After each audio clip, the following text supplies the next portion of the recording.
Looks like C-Zane got a new outfit. True, he can wear the dress on his archer.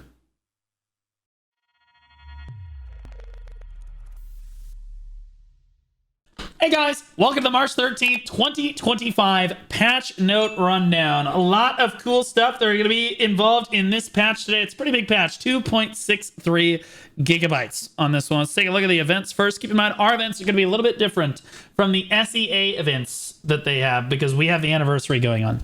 Like the Black Spirit Trials Part 3, I don't think that we're getting this. Participate in Node Wars. Yeah, this is like a Node War participation thing. Again, this is for SEA. Black Desert Academy class battle in spring semester. What is this? Welcome to the special class designed to make you a veteran adventurer. You've been accepted to the Black Desert Academy. No one cares. Upon joining, you'll be sorted into a class to participate in hands-on practice with fellow students and GM assistants. Scores from each class will be tallied to crown the strongest class. Team up with your classmates to aim for the top during the semester period. Head over to Velia to talk to Jatina, the old moon manager, to accept the enrollment congratulations quest. Okay. Open the certificate to unlock the next quest. And you get one of 3 items based on a set probability.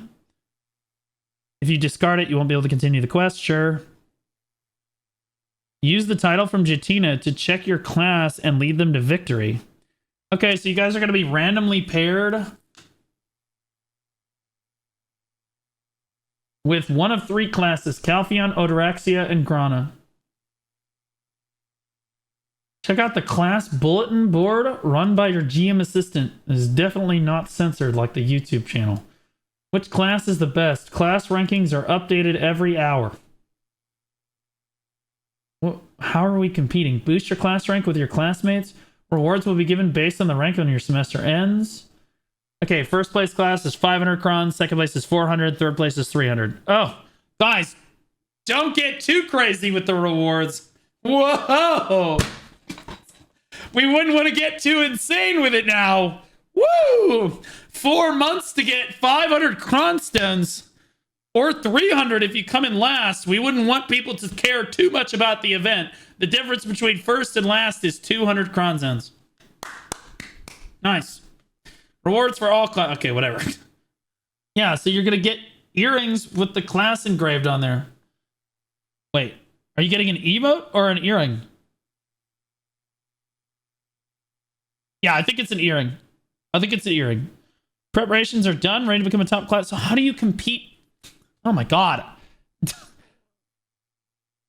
All right. Yeah, so I get it now. All right, so my guess is how this is going to work, guys. TLDR of this event. Looks like a pretty cool event. It's going to split everybody into factions. Okay. And every day, you're going to be able to basically do quests for your faction, whether it be fishing, gathering, subjugation, which is killing monsters, training, cooking, alchemy, etc. There's also a random one that should give you more rewards, so that's the one that you pick in most cases. Whichever class has the most participation during the event wins. So, in other words, guys, by the way, don't feel like the fishing one. The fishing one might be kind of hard because it might have you catch a certain fish. That would be rough. Team Jacob. I was also Team Jacob. Edward wanted her to lose her soul and shit. Jacob turned into a wolf and was actually a human being. Obviously, Jacob every time. It's not even a question. Moving on to straight people shit. Open the Old Moon Guild Adventure UI in one of 3 ways. Right-click the event. Okay. Menu rewards. Okay, so there's an icon on the minimap. You can get to it through the menu system. And then there's the event tickets. Yeah, guys, just do the quests every day. Whichever faction has the most quests done at the end of time wins. Sweet. Awesome. Also, there's once per family stuff that you can get, like glasses, which are really good. 3 times per family stuff. Always exchangeable stuff for like 60 stacks. So you're going to be exchanging the certificate seals for event stuff. So, yeah. Fun. They've done this event before with a different skin. I think it's a fun event. It's cool that they're having like the factions kind of compete against each other and have everyone do dailies and stuff. That's neat. Cool. Do your dailies every day. All right, we should also have anniversary events too, but we're not sure necessarily what those are yet. Okay, major updates. Hardcore server. All right, so we just watched the video on this, so I know all about the hardcore servers and what a disaster this is about to be. Hardcore servers were a super hyped thing. I will warn you that their YouTube channel is omega giga censoring feedback for it. We tried for an hour and a half to just post one basic constructive feedback post as a community. Finally got it through. I thought I was shadow banned for like an hour and a half. Now I just think that I'm only partially shadow banned and that everyone is getting censored. Like, so I just be careful. They're allergic to feedback on the hardcore servers. They don't want to listen to feedback. Like, I just don't understand it. It's literally insane. I see way more negative comments on companies like Ubisoft's posts and they don't get censored, but Perlibus is apparently actually just allergic to listening to anything that adventurers have to say about this game mode, evidently. So be careful. If you comment on their video, there's a good chance that it will not show up for other people or be deleted. So you should probably make sure that your post is actually going to get through. Just be careful about it. Be careful with it. All right, guys. So everybody should know what the hardcore servers are. You're only allowed to play Warrior, Sork, Ranger, and Berserker. There is a punishment for killing players with significantly lower points than you, which again discourages people from PvPing. Again, they're trying to make this a hardcore PvE server for everybody. Everybody's going to be super happy with. There's even PvE gear that you can grind for to discourage you from PvPing even further. So that's super fun. Yeah, again, the pictures here are not killing other adventurers, which is kill mobs. Excellent. Awesome. Yep. Yeah, you're going to get survival points. Great. Oh, there's daily quests that you have to do, otherwise known as chores. If you fall, it looks like complete the quests on the server to earn a significant amount of rewards upon completion. All right. The reason I'm being so hard on this is, again, I tried to give them a reasonably constructive post about this. Not reasonably, super constructive post about this. And again, the comments were all censored and deleted, which is really frustrating. So essentially, guys, what we have going on here is they have daily quests. And your daily quests give you points. Apparently pints, actually. Your daily quests give you points, so you're encouraged to do the daily quests every day. Yeah. So it's going to be a chore for a lot of people that are not going to really enjoy doing as much. Also, you lose 30% of your survival point on death, but hold on, there's a penalty. You get points by killing mobs and by killing other players. But, oh, here it is. If you defeat an adventurer with less than 20% of your own points, you get a minus 30 penalty. So in other words, if you kill an adventurer with 20% of your points, you literally lose points. Which again means that as your points rise on the server, the amount of PvP that you will actually be able to participate in goes down. So as you get more and more points, you will have to do less and less PvP and be encouraged to simply gain points through PvE the entire time. This has been a well thought out and designed game mode by our developers who are definitely in touch with good development strategies. Really intelligent. Also good to force people to play one of 4 classes. That's excellent. That's the biggest deterrent, I'll be honest with you. This is the biggest problem that people have. Other problems that they have just introduced to us, kind of out of nowhere, as far as it's the first time hearing about it, is the when you die, you have a RNG chance of losing your gear. Just RNG, flip a coin. Sometimes your gear just detonates, gone, and sometimes it doesn't. You don't lose anything. No big deal. You just lose some points. No big deal. So that's a problem.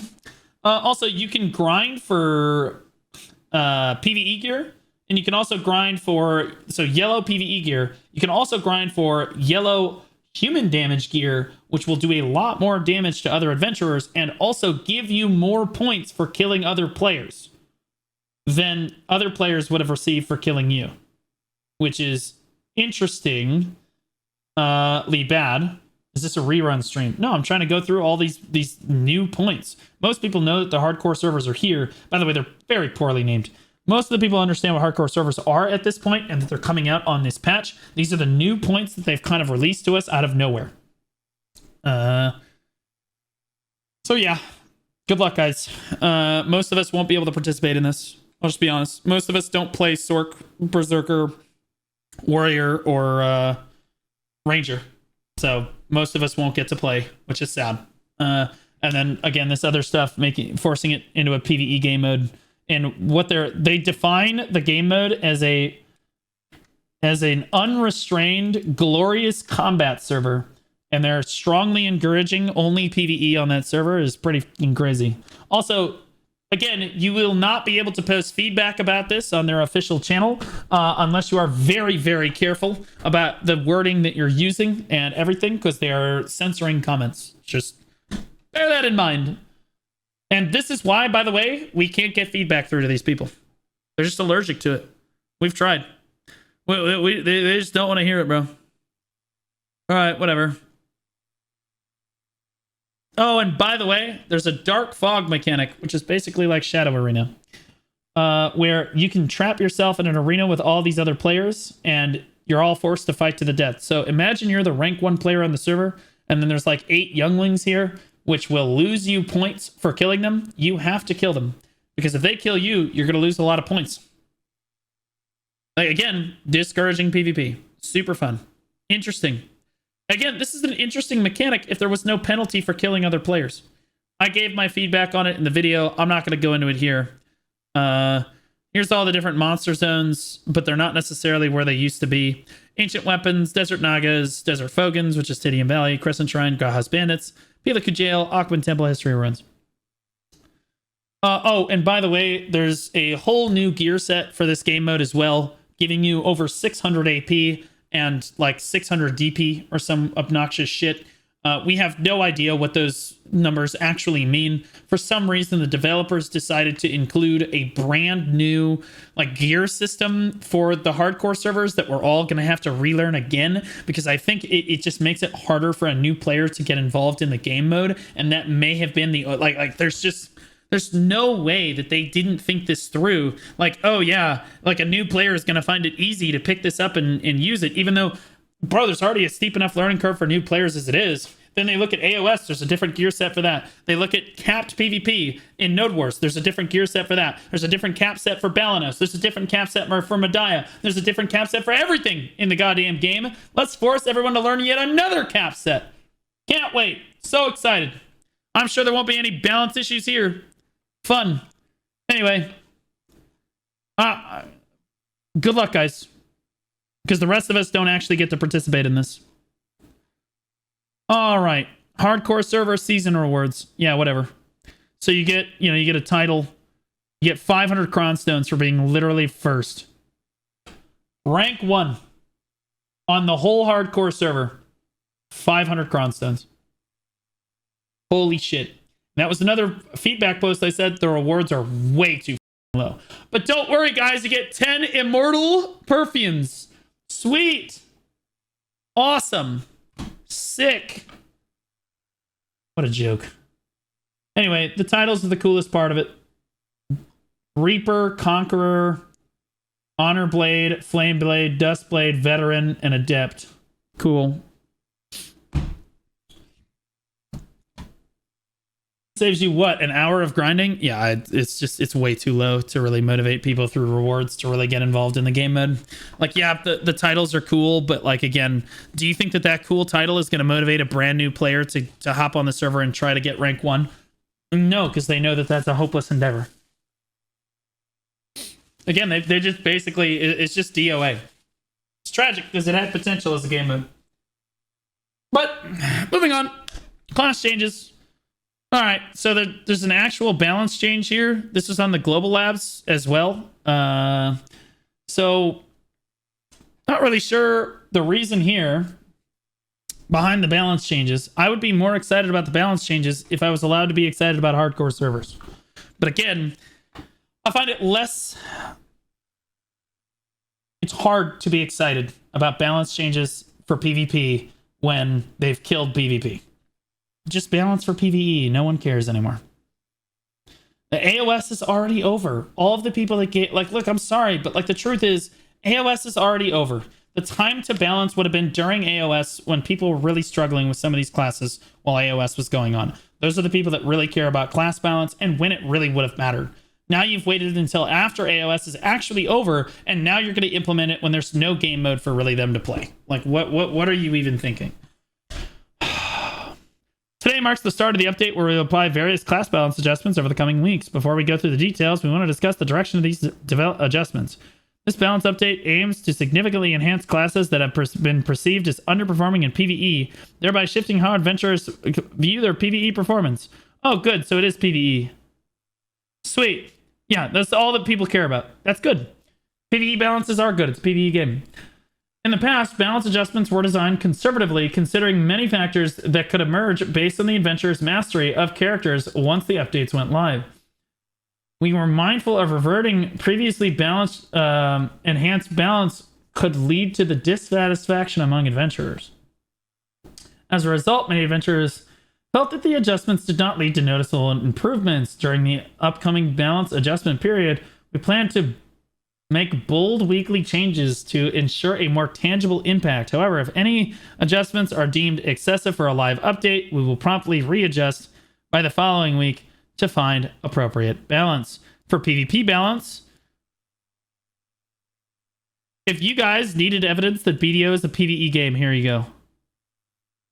Section about PvE. Section about PvP. Okay, it just doesn't matter anymore. Like, for PvP balance, we will ensure classes currently underperforming and tone down those with relative advantages. Additionally, we plan to address aspects that may feel awkward in PvP situations through this update. Really, are we going to remove resistances yet? We understand how crucial PvP balance is. No, you don't. So, rather than finalizing adjustments in one go, we will monitor subsequent data and make swift changes as needed. We've heard this before. That means that they're not planning any future changes. I'm sorry, but this is the truth. How many times have they told us we will make changes as needed? We will monitor and make changes as needed. They told us that for Node Wars. They've told us that in the past for balance. They tell us that all the time. All the time they tell us that they're going to monitor it and make swift changes as needed. Where are the swift changes for Node War and Siege? Where are those swift changes that you promised us? Because again, they said the exact same thing when the Node War change came through. We understand that this is a brand new game mode, and so we're going to closely monitor and make swift changes to this dog shit ass game mode that our non-PvP development team has created for you, and then we're going to leave it that way for 3 years. Excellent. Well, actually, in this case, what is it? A little over a year now? A little over. Oh, no, it's like 9 months. It's been 9 months now. They've completely destroyed their PvP scene globally. Great. We ask for adventurers' understanding and patience in this process. Adventurers' understanding and patience is at 0. At 0 for PvP. Nobody cares anymore. There is no more patience. Okay? The only players that are even reading this anymore are the PvE players that read this. And that's fine. But stop pretending it's a PvP game. Stop balancing for PvP. You don't care anymore. Just remove it. Straight up. Just leave AOS, leave Guild League, and then just let them cook. Just let them go. Stop touching stuff. You're just going to make it worse. Okay, so Warrior got a bunch of buffs. I'm not reading through every single little thing. If you're a classmate here, I trust that you're just going to go read it anyway. Warrior got massive buffs across the board. Succession and Awakening, PvE, PvP. Okay. Massive buffs to Warrior. Huge. Kunoichi, buffs. Buffs. Big buffs in PvE. Reasonable buffs. Actually, no PvP buffs as far as I can tell. Wait. Not... Okay, so they got some damage in PvP. Some damage in PvP, but not very much. Yeah, so there's a little bit of damage in PvP coming through. Not a crazy amount. We'll see, though. Guardian. Why is Bicep up huge? Oh, yeah, for Warrior, yeah. No, we'll see what happens when we get to the Witch changes. That's when Bicep will be up huge. Guardian. Buffs. Big buffs for Guardian. PvE and PvP. Big buffs for Guardian. For Awakening. Succession didn't get anything. Losers. Corsair. I read the Corsairs on the Global House. There are buffs and nerfs for Corsair. Corsair is like, they're getting a fair amount of buffs in PvP and a fair amount of nerfs in PvP. Why, we have no idea. Because it's already underperforming. But that's fine. No one gives a shit. Whatever. Okay. Succession and Awakening. No idea. Can't make this shit up. Literally insane. Okay. They're adding protections in some areas. They're changing how protections works in others. They're changing your cooldowns. They're changing your damage. Overall, again, I think it's kind of just looks like a bit of a net neutral. We'll have to see what the Corsair community really thinks about these changes at the end of the day. It does look like overall buffs in PvE across the board. And that's what people really care about. As far as PvP goes, I'll wait and I'll see what the success, like the one succession Corsair that still exists on the entire server, actually thinks about it. I don't think Nuke plays anymore. I think the only person left is really Leifonda, and I'll ask him what he thinks about it. And then the Awakening, and again, that does PvP. There are some succession Corsairs that do PvE, but as far as the PvP changes go, I don't really see almost any Awakening Corsairs except in Node Wars. Gay Fonda and Kai already. Oh yeah, they already rerolled. I love how you call them Gay Fonda. It's only Chimkin left. Okay, that's fair. Okay, so there's literally. I'm glad that they spent a really long time on trying to make PvP balance for a class that literally no one plays anymore in PvP because they've just destroyed it. Corsair has a lot of potential to be a really fun and enjoyable class in PvP. Right now, it is only a fun and enjoyable class in Succession. This is just my perspective on it. It only looks fun if you're trolling. If you're running like a full DP set or like an unkillable evasion set of some kind, and you're just running around trying to troll people and outgear them, then it's fun. But like aside from that, it really is not a super fun experience in any format of PvP for that matter. Awakening can be fun and can pop off in the right hands with the right players. So that's probably why they're trying to adjust it. They don't want any Corsairs to pop off. Stop popping off. Stop it. Maegu. Nerf?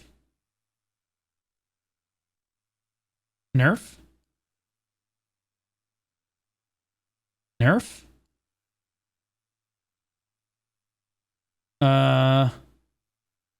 Buff. Okay, so I don't know. Maegu looks interesting. They've changed how certain things combo and how quickly like Hazy Path, Foxflare Charge, and Foxflare Ambush are comboing. And then they increase the PvP damage for Emberclaw Finale and Twirling Retreat. And I think that if you asked anybody, at least the Black Spirit version, I think that if you asked anybody, does Awakening Maegu do enough damage? Anyone that's actually fought an Awakening Maegu that's actually like reasonably good at the game would tell you, what the fuck do you, would literally start immediately for, what do you mean they're not doing enough damage? Dude, stupid bitch just one-shot me. What the hell? That's okay. Give it more damage. Good. Excellent. More damage for Maegu. Excellent. Only slightly though. Only slightly. Scholar. Big buffs in PvP and PvE. Scholar's getting massive buffs to her damage in PvE and PvP. Just big damage across the board. Dosa is getting nerfs across the board, as far as I'm aware. Yeah, big nerfs to Dosa Awakening. Getting absolutely turbo blasted. Apparently was overperforming. Please keep PvEing on your femboy weeb class. Deadeye. Okay, we have an assault on the Coomers. Assault on the Coomers. All right. Fortunately, they have not nerfed her boob slider, her hips, or her thong visibility on her main skin, so Deadeye mains really don't care that much. The biggest problem, so Deadeye is getting nerfs, guys. Deadeye's getting nerfs. Less knockbacks across the board, and I'll be honest with you, I didn't actually see them. There's like this weird mechanic that happens. It's not mechanic, it's like an exploit. Well, it's not really an exploit, it's like a bug. That is preventing PvPers from PvPing on Deadeye, and I did not see them fix it in this patch notes. Basically, just when Deadeye uses certain skills, you just get absolutely blasted. You get absolutely blasted because you just can't really do anything. I will also say that knockback in PvP is a 0.7 second CC, roughly. I think it's exactly 0.7 seconds, which means you can knock people back like 3 or 4 times and just you could go past the CC cap. Knockback. It's really annoying. People hate it, bro. People absolutely hate it. Yeah. Nerf the main issue of knocking people out of super armors. Yeah, well, I'll believe it when I see it. I don't really see them fix that here, though. Where did they fix it?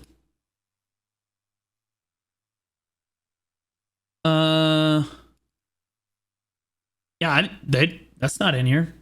I don't say anything about knocking people out of protections. Yeah, it's not here. Remove the critical hit. Yeah, it's not here. That's why I said, bro, you got to read. I've read all these already.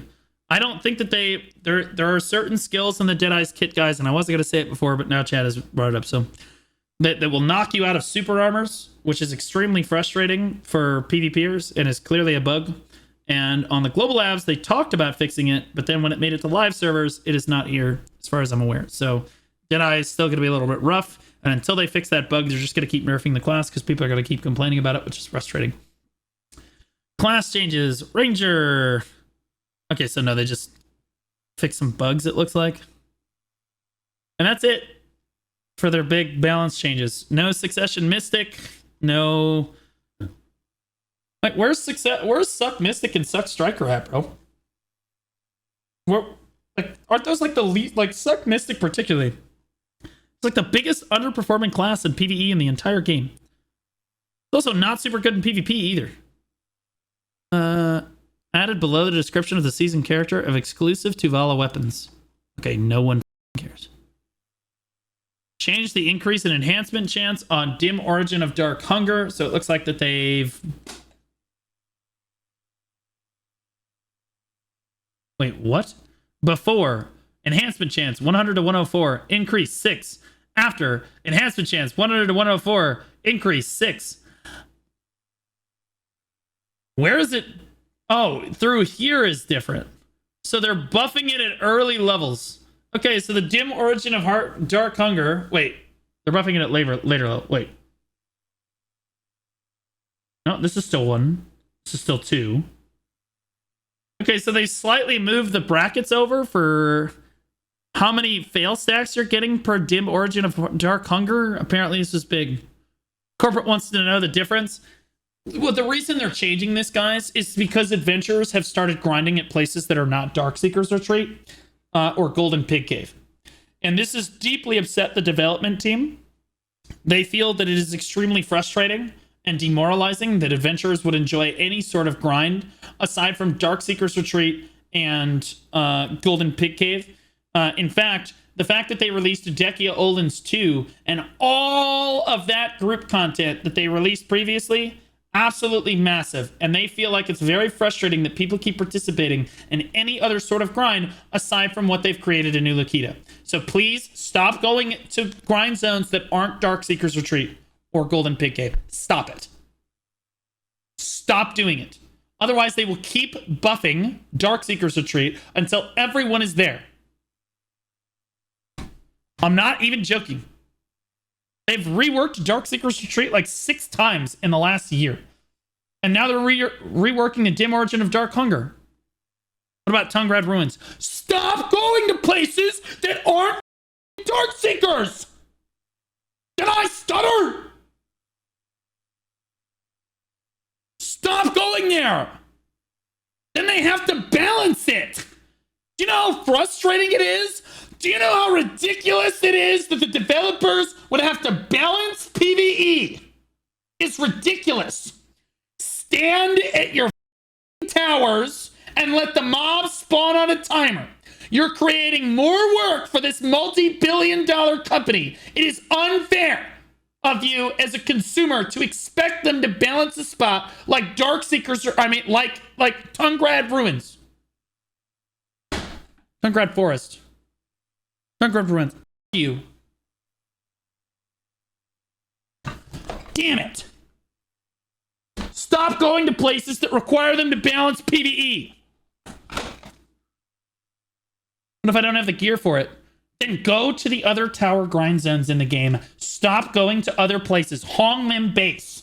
Okay? Do not leave Honglim for any reason unless you're going to Darkseeker's Retreat or you're going to the Golden Pig Cave. There is no in between. No in between. You will grind Honglim, which is a tower spot that they don't have to balance. You will grind Darkseeker's Retreat, which has finally been made into what essentially becomes a tower spot that they don't have to balance. And then Golden Pig Cave, which is an instanced spot that they don't have to balance because it's instanced.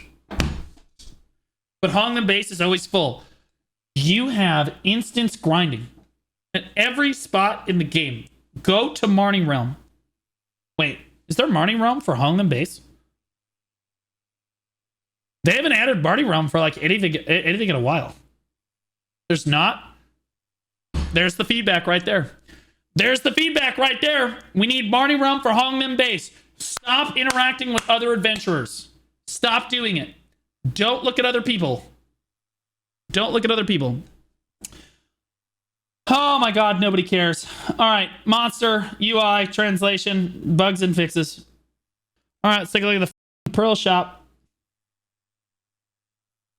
All classes, Sunny Breeze. Okay, so this outfit sucks. I do not like it. I don't care. It's ass. The new outfit is out. I don't like it. I'm not gonna buy it. That. It just ain't gonna happen. Like this dude. Again, it looks like the Academia set at home for the guys. And then the girls are just like, you're just trying to get an upskirt, which you can get with like any other outfit. Can I buy it for you? No one is buying this for me.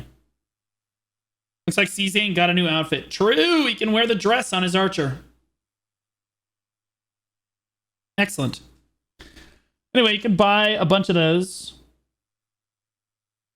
And then they have a bunch of outfit packs, which again, I do not recommend. Life packs, definitely don't buy those. Family inventory and weight expansion. That's on sale, so that's actually good. This is good. Family weight and inventory being on sale. That's a W. If you want to spend money on something, that's what I would spend money on.